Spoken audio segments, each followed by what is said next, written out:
Welcome back, students. My dear students, I hope you are safe with your parents at home. My dear students, I hope you are watching the videos which have been shared with you. Dear students, in the chapter Networking Fundamentals, till now we have covered types of networks.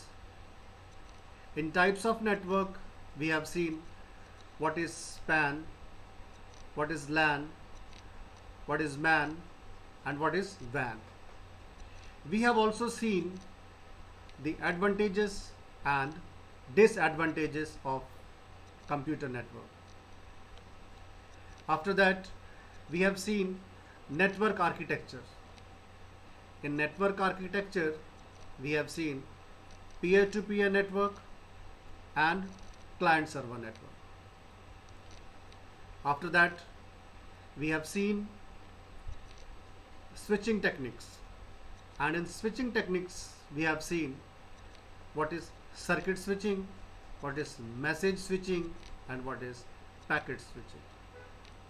Dear students, we have also seen the network components, and in network components we have seen what is hub, what is switch, what is router, what is bridge, and then we have seen the network topologies, and in network topologies we have seen the various network topologies as bus topology, star topology, ring topology, mesh topology, tree topology, and hybrid topology. Today we will see what is internet and the types of internet connections. To see that, we shall go to the computer screen. What is an internet? A global interconnection of computer networks around the world is known as the internet.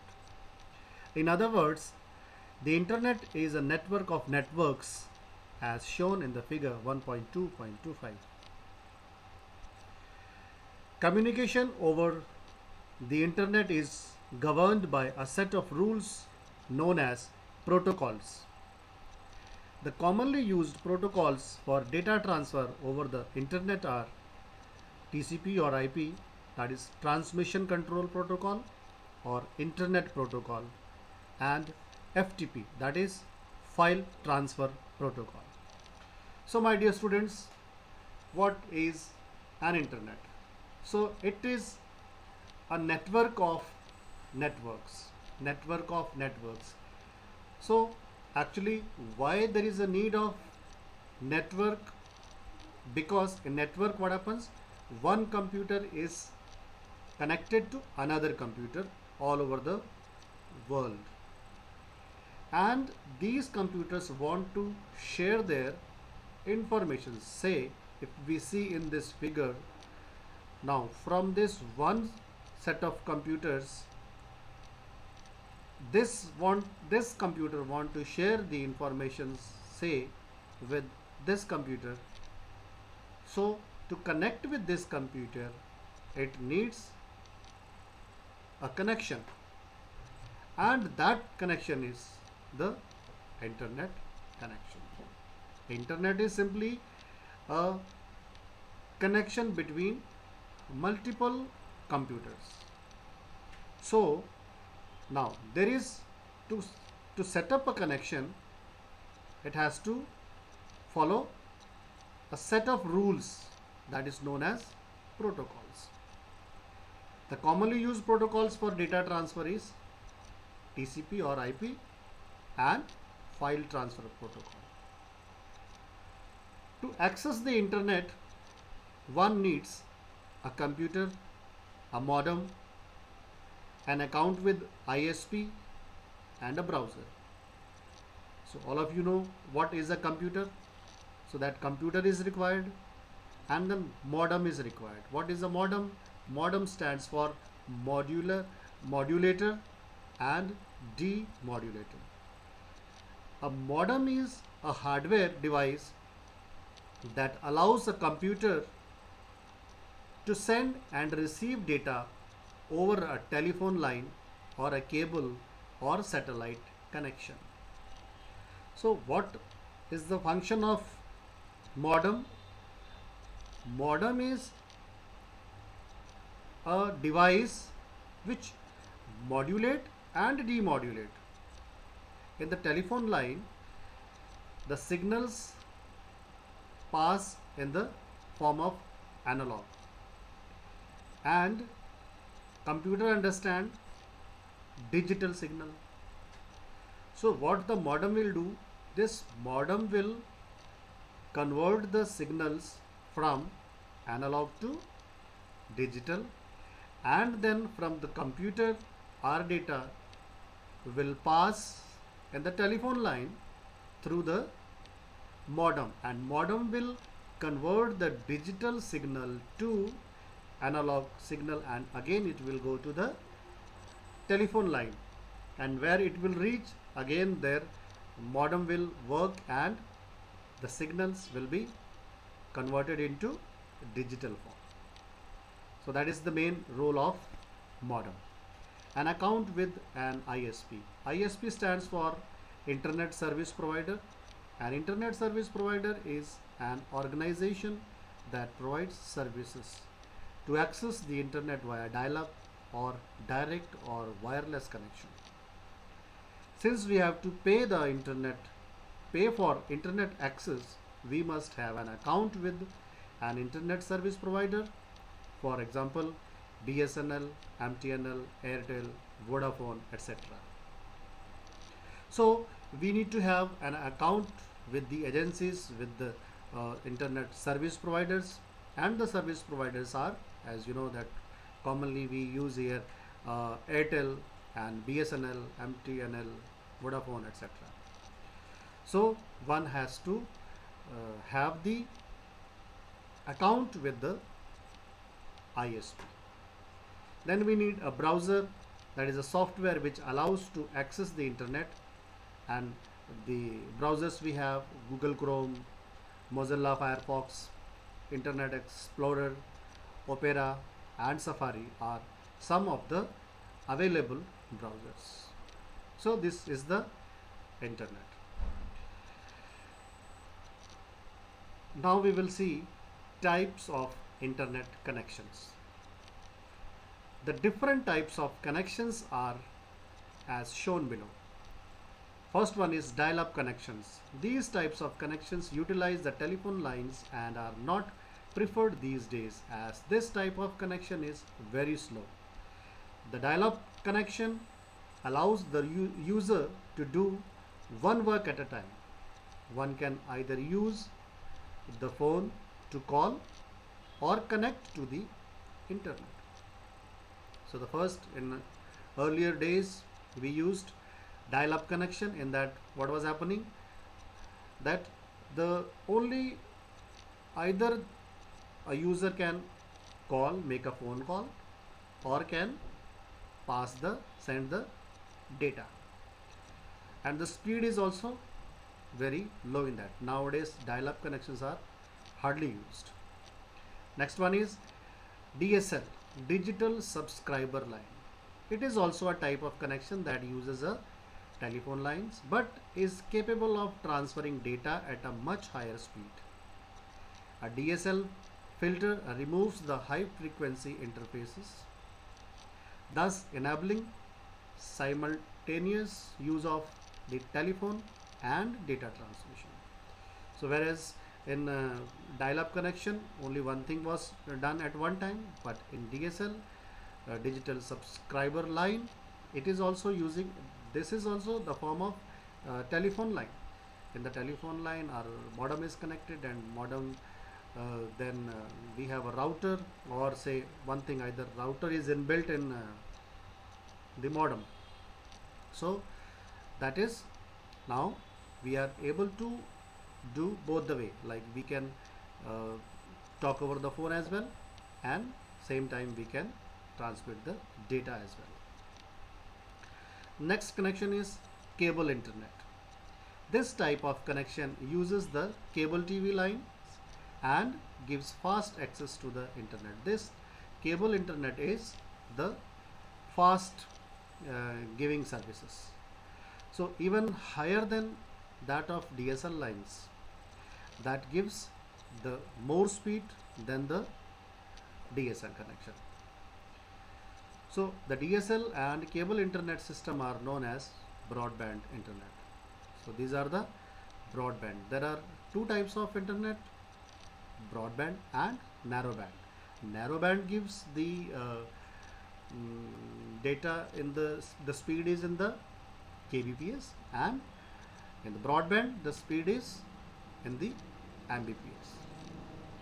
So a broadband connection allows you to use the phone to call and connect to the internet simultaneously. Then we have satellite connection. It helps in providing the internet access almost anywhere with the speed that is incomparable to that of broadband. Signals from the satellite allow a user with a dish to have a high speed internet connection. So this is the satellite connection. It is you must have seen the dish is placed somewhere on the building, and then the users are connected with the satellite. 3G or 4G systems. To use the internet or mobile devices nowadays, 3G and 4G standards are used. These standards allow higher data. These standards allow higher data transfer speed and capacity. So the 5G is most recent generation of cell phones network coverage and speed. It was started around 2014. So Airtel launched 5G in September 2017. So to use the data in the mobile phones, we have 3G or 4G connection. Then we have Wi-Fi, wireless fidelity.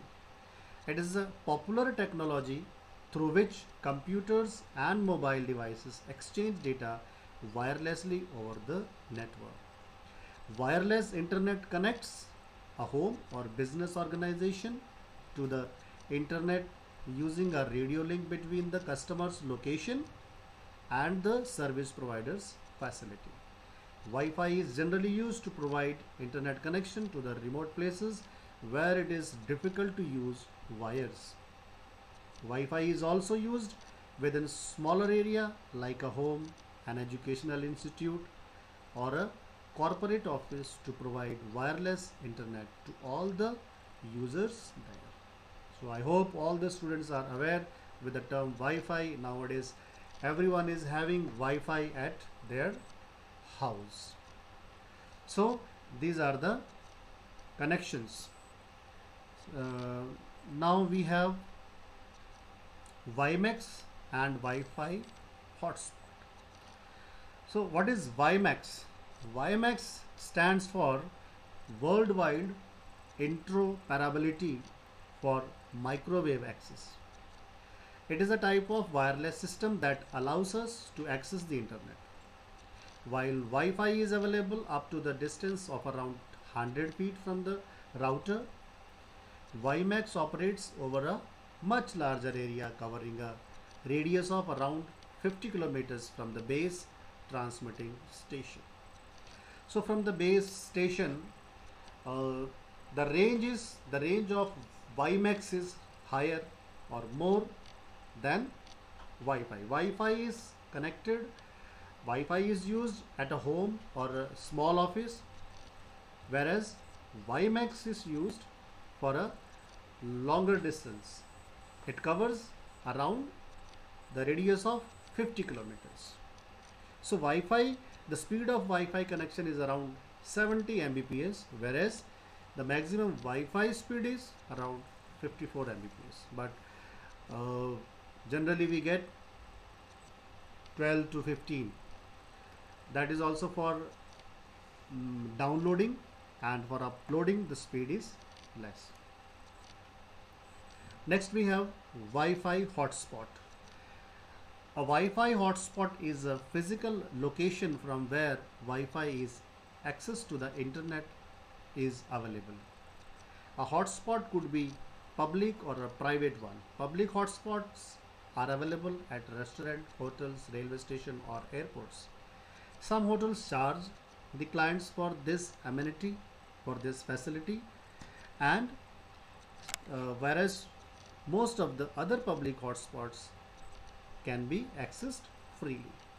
So hotspot is a given from one device, one connection is taken, and from that the user has to pay for one internet connection and can be given to multiple users. So there are two types of Wi-Fi, that is private and public. We use at home or with phone we use private, and the places like public places where hotels and railway stations and all, there the hotspot is public hotspot. So a private hotspot usually used in home or offices, and access is only available to those with a password. And in homes, all our devices like smartphones, laptops, tablets, and even desktop computers requiring internet access can use a single internet connection, for which we need to pay certain charges to the network provider.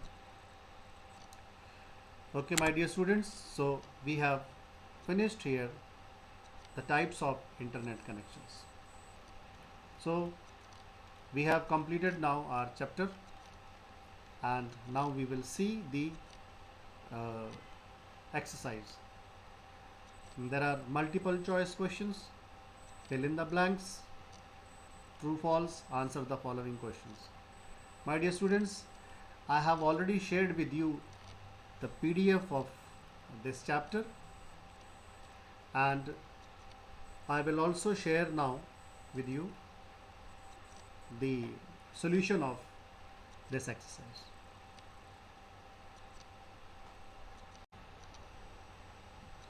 So, my dear students, I hope you have understood now that what is an internet and the different types of internet connections. With this, today we complete our chapter Networking Fundamentals. My dear students, I will share with you the PDF of the exercise with you along with this video. Thank you and have a nice day.